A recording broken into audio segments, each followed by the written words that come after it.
গত লোকসভা নির্বাচনে বিজেপি দলকে কোটি কোটি টাকা দিয়ে সাহায্য করেছে ওষুধ কোম্পানিগুলো, যার কারণে এবার ওষুধের দাম বৃদ্ধি করার সিদ্ধান্ত নিল তারা। মঙ্গলবার কংগ্রেস ভবনে সাংবাদিক সম্মেলন করে এই অভিযোগ তুললেন কংগ্রেসের মুখপাত্র প্রবীর চক্রবর্তী।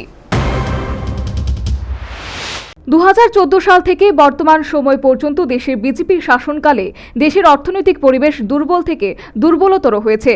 শুধুমাত্র একটা অংশের মানুষের কাছেই সঞ্চিত হচ্ছে মুনাফার পাহাড়, আর অন্যদিকে গরিবের সংখ্যা প্রতিনিয়ত বৃদ্ধি পাচ্ছে। বিশেষ করে লোকসভা নির্বাচনের আগে যে সমস্ত শিল্প সংস্থাগুলো বিজেপি সরকারকে অর্থ দিয়ে সাহায্য করেছে, তারই আজ বর্তমানে একের পর এক মূল্য বৃদ্ধি ঘোষণা করছে, যার কারণে নতুন সরকারের প্রাকলগ্নে কেন্দ্রীয় সরকার রান্নার গ্যাস এবং ওষুধের মূল্য বৃদ্ধির সিদ্ধান্ত ঘোষণা করল।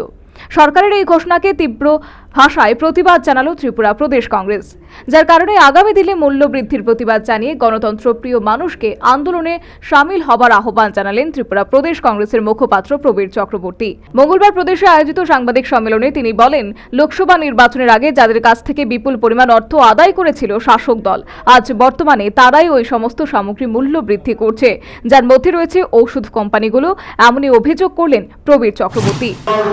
জনতা পার্টিকে কিভাবে অর্থের যোগান দেওয়া হচ্ছে, সেই জায়গায় ওষুধ কোম্পানিগুলো কোটি কোটি টাকা বিজেপির নির্বাচনী তহবিলে জুগিয়েছে। এর নিরিখে ওষুধের কোম্পানিগুলি সেখানে খেয়াল মতো সাংবাদিক সম্মেলনে অন্যান্যদের মধ্যে উপস্থিত ছিলেন ত্রিপুরা প্রদেশ মহিলা কংগ্রেসের সভানেত্রী সর্বাণী ঘোষ এবং কর্মচারী নেতৃত্ব শান্তিরঞ্জন দেবনাথ।